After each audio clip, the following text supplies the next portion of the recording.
தேனியிலிருந்து கேரளாவுக்கு தேயிலை தோட்ட தொழிலாளர்களை ஏற்றி சென்ற ஜீப் இடுக்கி அருகே எதிரே வந்த பேருந்து மீது நேருக்கு நேர் மோதியது.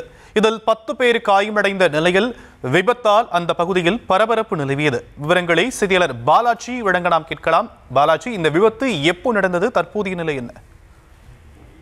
ஷாம், தேனி மாவட்டத்திலிருந்து பார்த்தோன்னா நாள்தோறும் பல்லாயிரக்கணக்கான தொழிலாளர்கள் ஆயிரக்கணக்கான ஜீப்ல கேரளா மாநிலம் இடுக்கி மாவட்டத்தில் உள்ள தேயிலை தோட்டத்திற்கு தொழிலாளராக பணிபுரிந்து வந்தனர்.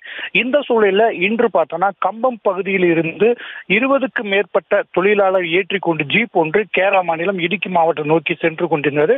அதாவது இந்த ஜீப் அதிவேகமாக சென்றதாக கூறப்படும் நிலையில எதிரே பேருந்தின் மீது ஜீப் படு பயங்கரமாக மோதியது.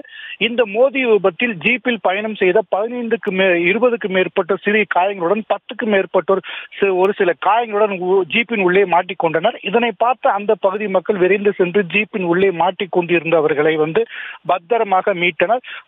மீட்கப்பட்ட ஒரு 10 பேர் பலத்த காயமடைந்திருக்காங்க. அவர்களை முதல் கட்டமாக பார்த்தோன்னா கட்டப்பனை மருத்துவமனையிலும், அடுத்த கட்டமாக பார்த்தோன்னா தேனி அரசு மருத்துவக் கல்லூரி மருத்துவமனையிலும் சிகிச்சைக்காக அனுமதிக்கப்பட்டிருக்காங்க. ஷாம்,